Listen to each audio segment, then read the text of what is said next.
और दुनिया की आंखें लाल हो गई। दुनिया भर की शक्तियां भारत को दबोचने के लिए मैदान में उतरी। अनेक प्रकार के बंधन लग गए।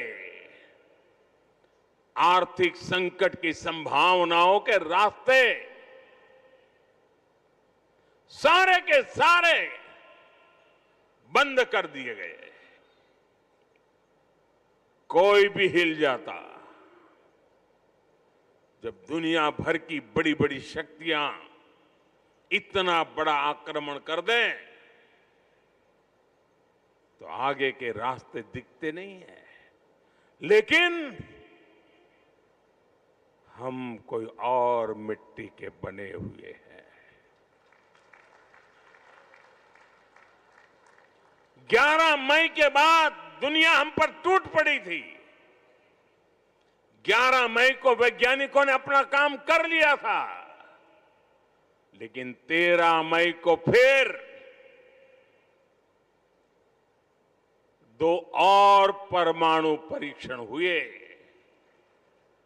उससे दुनिया को पता चला था कि भारत की राजनीति की इच्छा अटल है।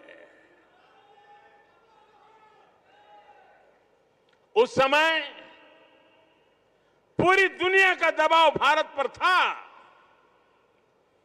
लेकिन अटल जी के नेतृत्व में बीजेपी सरकार ने दिखाया था कि हमारे लिए राष्ट्र प्रथम है। दुनिया की कोई ताकत भारत को झुका नहीं सकती, दबाव में नहीं ला सकती। साथियों, देश ने पोखरण परमाणु परीक्षण को ऑपरेशन शक्ति नाम दिया था, क्योंकि शिव के साथ शक्ति की आराधना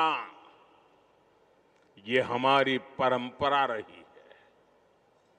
अर्धनारीश्वर शिव स्वयं भी शक्ति के साथ ही पूर्ण होते हैं। आपको याद होगा, जब देश का मिशन चंद्रयान सफल हुआ था, तब चंद्रमा पर जहां भारत का रोवर लैंड हुआ, उस जगह का नाम भी हमने शिव शक्ति पॉइंट रखा है, क्योंकि हमारी आस्था में चंद्रमा शिव से जुड़ा है और शिव शक्ति से जुड़े हैं। और ये कितना सुखद है कि चंद्रमा के नाम से ही इस ज्योतिर्लिंग को हम सोमनाथ कहते हैं। साथियों, शिव और शक्ति की हमारी आराधना का जो विचार है, वो देश की वैज्ञानिक प्रगति के लिए भी प्रेरणा बने। आज हम ये संकल्प साकार होते देख रहे हैं। मैं इस अवसर पर भगवान सोमनाथ के चरणों से सभी देशवासियों को ऑपरेशन शक्ति की वर्षगांठ की भी बधाई देता हूं। साथियों, जब मैं पिछली बार यहां आया था, तब मैंने कहा था, जिसके नाम में ही सोम अर्थात अमृत जुड़ा हो, उसे नष्ट कौन कर सकता है। लंबे कालखंड में इस मंदिर ने कितने ही आक्रमण झेले।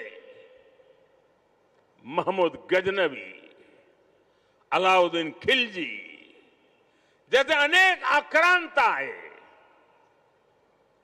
लुटेरों ने सोमनाथ मंदिर का वैभव मिटाने का प्रयास किया।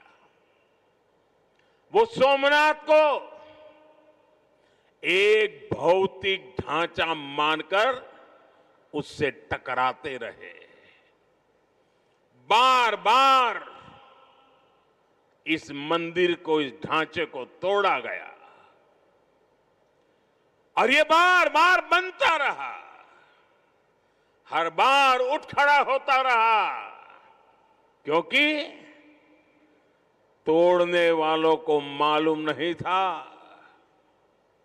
हमारे राष्ट्र का वैचारिक सामर्थ्य क्या है।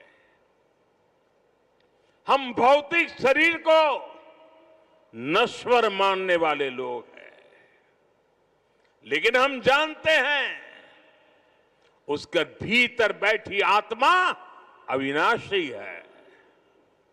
और फिर तो शिव तो सर्वात्मा है। इसलिए अलग अलग काल में अलग अलग जीवों की संकल्प शक्ति में शिव प्रकट होते रहे। राजा भोज, कभी राजा भीमदेव प्रथम, कभी राजा कुमारपाल, कभी राजा महिपाल प्रथम, तो कभी राव खंगार, ऐसे अनेक शिव भक्त समय समय पर सोमनाथ मंदिर का पुनर्निर्माण करवाते रहे। लकुलिश और सोम शर्मा जैसे कितने मनीषी, उन्होंने प्रभास पाटन क्षेत्र की विरासत को संरक्षित किया, इसे शैव साधना और दर्शन का महान केंद्र बनाया। भाव बृहस्पति, पाशुपताचार्यों और अनेक विद्वानों ने इस तीर्थ की आध्यात्मिक परंपराओं को जीवित रखा। विशाल देव और त्रिपुरांतक जैसे व्यक्तित्वों ने यहां की बौद्धिक चेतना को सुरक्षित रखने का पुनीत कार्य किया। साथियों, वीर हमीर जी गोहिल, वीर वेगड़ा जी भील, पुण्य श्लोक अहिल्याबाई होलकर जी, बड़ोदरा के गायकवाड़ जाम साहब महाराजा दिग्विजय सिंह जी, ऐसी कितनी ही महान विभूतियां हैं जो सोमनाथ की सेवा में अपना सर्वस्व